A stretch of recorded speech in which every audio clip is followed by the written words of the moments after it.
नमस्कार, आप देख रहे हैं जगदूत न्यूज़, जगदूत राष्ट्रीय हिंदी समाचार पत्र चैनल में मैं देव जी आप सभी दर्शकों का स्वागत करता हूं। अभी हम आ पहुंचे हैं खगड़िया ज़िले के अलौली प्रखंड के चेराखेरा पंचायत में और ये मोहरा घाट का स्थान है। मोहरा घाट में कोविड-19 का शिविर का देखरेख और निरीक्षण करने आए हुए थे। यहाँ हमारे साथ बात करने के लिए जिलाधिकारी आलोक रंजन मौजूद हैं। आइए इनसे सीधे जुड़ते हैं और वार्तालाप करते हैं कि इस क्षेत्र में आने के बाद ये क्या महसूस कर रहे हैं। इस तपती धूप में ऐसी स्थिति में इस क्षेत्र का मुआयना करने आए हैं। यह क्षेत्र जो है बाढ़ से काफ़ी ग्रसित रहता है बरसातों के दिनों में। तो आइए सीधे जुड़ते हैं। जगदूत न्यूज़ में सर आपका स्वागत है। इस क्षेत्र में आने के बाद सर क्या महसूस कर रहे हैं और क्षेत्र किस कारण से आना हुआ, किस तरह की आवागमन की सुविधाएं आपने महसूस की? देखिए, अलौली प्रखंड की अगर बात करें तो पूर्णतः ये बाढ़ प्रभावित प्रखंड है और इसमें भी खासकर मोहरा घाट की अगर बात करें तो ये वो क्षेत्र है जो सबसे दूरस्थ है और सबसे ज़्यादा बाढ़ प्रभावित होता है। अभी सरकार द्वारा जो है 45 आयु वर्ग से अधिक के जो सिटीजन्स हैं उनके लिए विशेष अभियान टीकाकरण का चलाया जा रहा है, क्योंकि निश्चित रूप से आने वाले दिनों में क्योंकि हम लोग टीकाकरण करा रहे हैं और बाढ़ के कारण हो सकता है कि ये क्षेत्र आक्राम्य हो जाएगा, आना जाना थोड़ा कठिन होगा। तो प्राथमिकता पे माननीय मुख्यमंत्री जी का जो निर्देश हम लोगों को मिला है उसमें सभी ऐसे पंचायतों को चुनकर जो कि बाढ़ प्रभावित होते हैं वहाँ पर हम लोग प्राथमिकता पे टीकाकरण कर रहे हैं। विगत कुछ दिनों से और कुछ सप्ताह से ऐसा देखने में आ रहा है कि लोगों के बीच में कुछ भ्रांतियाँ पैदा हो गई हैं टीकाकरण को लेकर, जिसके कारण वो उत्साह लोगों में नहीं दिख रहा है टीकाकरण के प्रति। तो उसको ध्यान में रखते हुए हमारे सभी जो पदाधिकारीगण हैं वो लगभग 5-6 दिनों से अलग अलग पंचायतों का भ्रमण कर रहे हैं, लोगों से मिल रहे हैं, उनको समझा बुझा रहे हैं और बताने का प्रयास कर रहे हैं कि किस प्रकार उन सब ने टीकाकरण लिया है और सब लोग सेफ़ हैं। टीका पूरी तरीके से सुरक्षित है, कोई समस्या नहीं, और जो भ्रांतियाँ या अफवाह लोग फैला रहे हैं उससे दूर रहने की आवश्यकता है। तो आज इसी क्रम में हम लोग मोहरा घाट आए थे जो चेराखेरा पंचायत में है और वहाँ पर काफ़ी लोगों का उत्साह देखने को मिला। लगभग जब तक हम लोग आए तब तक 160 लोग टीका ले चुके थे वहाँ पर, दोनों ही आयु वर्ग।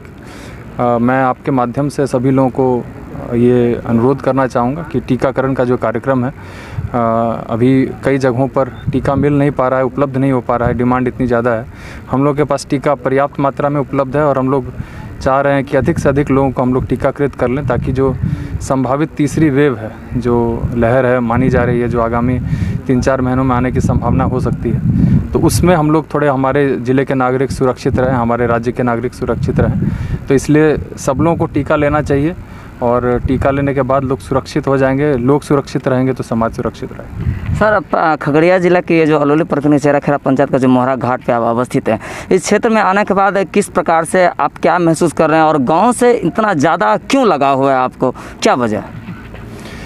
देखिए, चेराखेरा में और जो मोहरा घाट है, ऐसे क्षेत्र जो हैं वो आने जाने की सुविधा वहाँ पर उतनी इसलिए नहीं है क्योंकि बीच में नदियों का क्षेत्र है, यहाँ पर 2-3 नदियाँ क्रॉस कर रही हैं, तो वहाँ पर पुल इत्यादि बनाने की आवश्यकता है।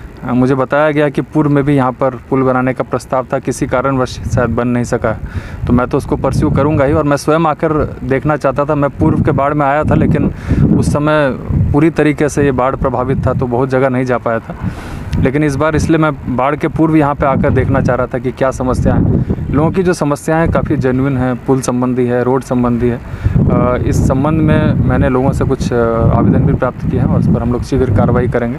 हम लोग अपेक्षा करते हैं कि आने वाले वर्षों में समस्या लोगों की नहीं रहेगी, लोगों को नाव से पार करने की बाध्यता नहीं रहेगी और हेल्थ सुविधाएँ जो हम लोग गाँव देहात तक पहुँचा पाएंगे। सर, गांव की जो यह यात्रा है इसमें हम लगातार यह देख पा रहे हैं, खगड़िया जिलावासी यह देख पा रहे हैं कि गांव की यात्रा लगभग आप पूर्णतः तय करते हैं और खुद स्वयं गांव के लोगों से मिलते हैं। कभी कभी तो ऐसा होता है कि पालतू जानवर को भी अपने गोद में आप ले लेते हैं। तो इस तरह की जो प्यार भरी बातें, जो संस्कृति की बातें हैं, इस पर किस प्रकार का रुचि और गाँव से इतना लगाव किस प्रकार का है, ये मैं समझना चाह रहा हूँ, जनता को बताना चाहेंगे। नहीं, इसके बारे में क्या कहा जाए, लेकिन विशेष रूप से हम लोग का गांव से शुरू से ही जुड़ाव रहा है। हम लोग अपने गांव भी इसी क्षेत्र के आसपास ही, मेरा भी अपना गांव है और जुड़ाव रहा है और बड़े ही सहज सा जुड़ाव है। जो कोई भी जनप्रतिनिधि हैं या कोई भी हम लोग के जैसे जो जनता के सेवक हैं, उनका मुख्य उद्देश्य यही होना चाहिए कि जो उनकी समस्या हैं, उनकी समस्याओं को दूर करने का प्रयास हो और उसके लिए क्षेत्र में घूमना बहुत ज़रूरी है। मैं अपने सभी पदाधिकारियों को समय समय पर बोलता भी हूँ कि क्षेत्र भ्रमण का अपना एक उद्देश्य होता है और उससे लोगों के बीच में भी आपके प्रति जो है विश्वास जगता है, और जब विश्वास जगता है तभी जो भी आप योजनाएं या कुछ भी करना चाहते हैं, प्रयास करना चाहते हैं, वो सफल होता है। तो सब लोग इसके लिए प्रयासरत हैं, मैं ही नहीं बल्कि ज़िला के सब लोग इस दिशा में प्रयासरत हैं। और मुझे लगता है कि जो भी लोग आज यहाँ पर आए हैं सब लोग अपनी इच्छा से आए हैं और सबको लगा कि आज यहाँ जो आए वर्थवाइल था, लोगों की समस्याएं जानने का हम लोग को अवसर मिला, जो अदरवाइज़ हो सकता है कि कार्यालय में बैठे हुए हम लोग को जानकारी ना प्राप्त हो। धन्यवाद। तो आपने देखा कि जिलाधिकारी आलोक रंजन घोष ने अपने मन के जो पूरी विचार है, गांव का जो भ्रमण है, ये आपने देखा। और इस प्रकार से एक नए गांव की ओर हम लोग चलेंगे। ताज़ा तरीन न्यूज़ देखने के लिए बने रहें जगदूत न्यूज़ पर।